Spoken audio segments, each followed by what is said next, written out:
The Fed has printed more than 20 trillion since the pandemic. The Fed is now buying everything with QE infinity and beyond. After the bailouts come the bail-ins. The US stock market is now a free money ATM no matter what happens.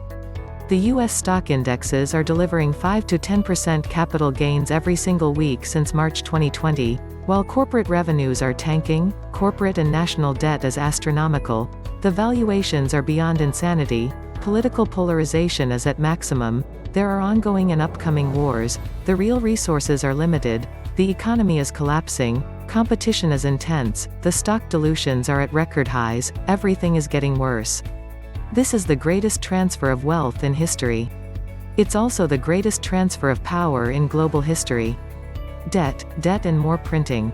The end game is so close, hyperinflation is going to destroy America. Printing money cannot create wealth. Hard assets are the real wealth. Existing global order will fall, a new one will rise in its place. Superstates will break up, and new ones will emerge. The dying quivers of financial madness. It's a theater of shadow puppets. A tale of two streets. Main Street, sick, scared and in bed, Wall Street celebrating and having a party, Dow is up. Dow is up. A mad, mad world we live in. These rats are buying everything while most people are in mental crisis. Expect a full-on bailout, nationalization of the entire mortgage bond, debt industry.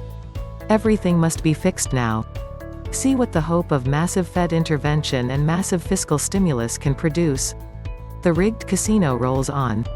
Greatest deception to ever occur on Earth. I just want to know how stocks can go up while everything is grinding to a halt. Fiduciary sanity is over and gone until collapse and reorganization occur.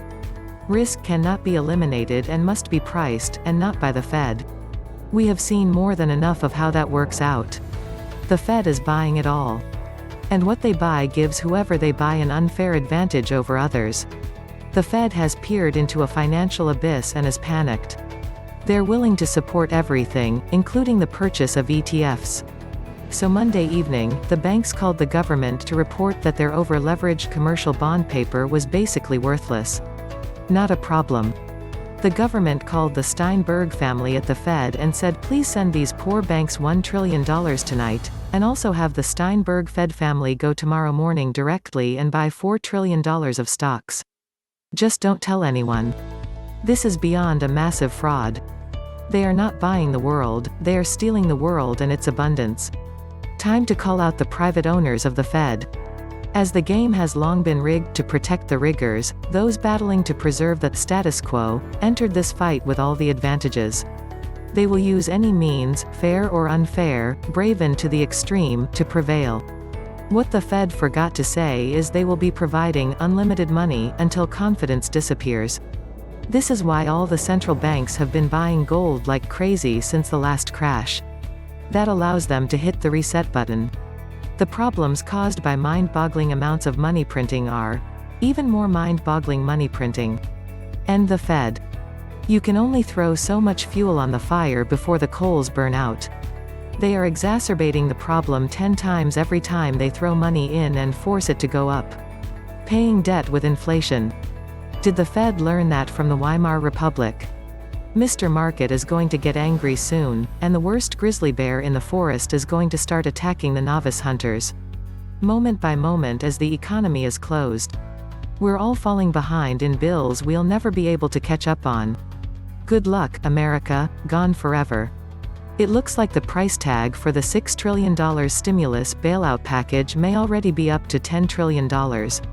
At this point, it really doesn't matter how much money the Fed prints to fund this nonsense, as soon the money will be practically worthless anyway. The toilet roll is about to be more valuable than the US dollar. They've been doing everything they possibly can to crash it, and every time they look back and go, oh crap, it still hasn't crashed. Then they turn around and plan an even more unbelievable scheme and try that. Future generations will be paying for all this. The Dow Jones reacting positively to a multi-trillion-dollar socialist bailout plan is something everyone should get used to. Easy to have that kind of gain when you got the Federal Reserve buying $2 trillion worth of treasuries. So the Fed bought the bubble and now owns the economy. This bailout is a bail-in. They are creating a private-public partnership economy. Means of productions in private hands controlled by the government, by definition is fascism. The banking establishments are more dangerous than standing armies. And the principle of spending money to be paid by posterity, under the name of funding, is but swindling futurity on a large scale. The real question is where and when does all this madness end? When the Pandora's box of QE was opened, it was so obvious it could never be closed again. No worries. The money helicopters have been replaced with strap bombers. Currency drops will solve the issue once and for all. Understood, citizen. Bonds are telling us that the system is cracking apart. Watch out if you don't have physical gold or other assets like land. If QE to infinity does not work, nothing will. A fair value correction is happening.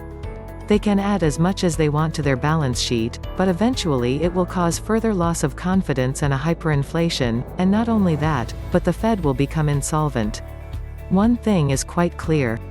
People are being led by both sets of liars towards the same goal. A totalitarian state. One where there are no rights, no such thing as equality, militarization, and the institution of a degree of surveillance that has never been known before in the history of humanity. Including a system of neighborhood spying, ratting out one another for any reason whatsoever. Complete purchase of the economy, industry and control by the government, the entire health apparatus under the dictates of that same government with no private medicine whatsoever, all private and public interests also made subject to the will of the state, religion, sports, all media. In short, this is it.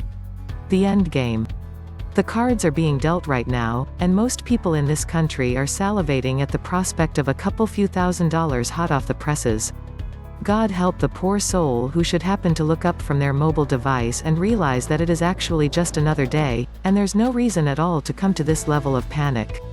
The oldest tool in the book has been used well by those in power. Make the people fear, and they'll throw away all freedoms willingly. Fools. Fools all. Governments have shut down the whole world. It is so obvious it is painful to watch. People are bickering about statistics, simulation game events, supply chain failures, and yada yada. While the US dollar has reached the final stretch of road, and the can simply cannot be kicked anywhere now. It's either go full tyranny or start a world war. QE5 was used up in 1 week. Next, open-ended QE6, I'm going to call it QE 666.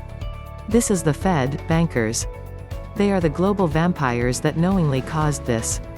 We knew the fix was in, when all the public companies began floating corporate debt and using the money entirely for stock buybacks. Ramping an equity market with outrageous prices that they cashed in on. You can never do that with corporate credit, at least to that degree. And corporate bonds were ridiculously priced with ultra-low interest rates. Swapping out equity for debt because it was easier to game, pump and dump, and make retail bagholders. Now the buyers, PDs, will dump them on the Fed. The currency will be diluted in the pawnshop. No greater threat to productive nations than a central bank unleashed from the restraint of precious metals or strict law. The great pawnbroker is taking in everything. And so established values in every segment of Exter's pyramid are arbitrary and meaningless, including the printed value digit upon the FR notes. What should be a durable standard weight and measure, which preserves every laborer's confidence, has become moment to moment infinitely varyingly, a gauge of confidence in a central bank, not a nation. Primer. How to loot and destroy a great surplus nation. People say that the stock market is a lot like a casino. If I were an owner of a casino anywhere in the world, I'd be very angry at that assumption. If you own a casino, you have to follow strict rules, and if you don't, you end up losing your license and in jail for a long sentence, something that never applies to the banksters and the Fed who make up their rules as they go along, like children in a playground. Some people think the Federal Reserve banks are U.S. government institutions. They are not. They are private credit monopolies which prey upon the people of the U.S. for the benefit of themselves and their foreign and domestic swindlers, and rich and predatory moneylenders. The sack of the United States by the Fed is the greatest crime in history. Every effort has been made by the Fed to conceal its powers, but the truth is the Fed has usurped the government. It controls everything here, and it controls all our foreign relations. It makes and breaks governments at will. The Federal Reserve is private and owned mostly by European banks. You can definitely trust them after Greece, Portugal, and Iceland. Bail-ins can't happen in America. We are special, and bad things only happen to foreign people. If just 1% of banking customers came in on one day and withdrew all their money, it would close the bank. Now the Federal Reserve just announced that banks don't have to have the 10% reserves. That was a warning: keep just enough to pay your bills. Hide some in your proximity. In the event of a systemically important bank collapse, the bank has the legal right to bail in liabilities, aka deposits. For starters, the moment one deposits their money in their bank, it is no longer theirs. They have lent it to the bank. It gets even stranger in a negative interest rate environment when one has to pay the bank for the right to lend them money. The banks are about to crash. That is the only reason they are now telling people not to redraw their cash from the banks. Everyone rushed to do that now. In the 1930s, thousands of banks went broke, and depositors lost their deposits, but their mortgages were still on the books for their homes and farms, so they were foreclosed. Then the people just walked away crying, but times are different now. This time the banks will be burned to the ground. This global lockdown will be a time of revelation for many millions. They will truly learn the truth. Fiat is fraud, and central bankers are the parasites.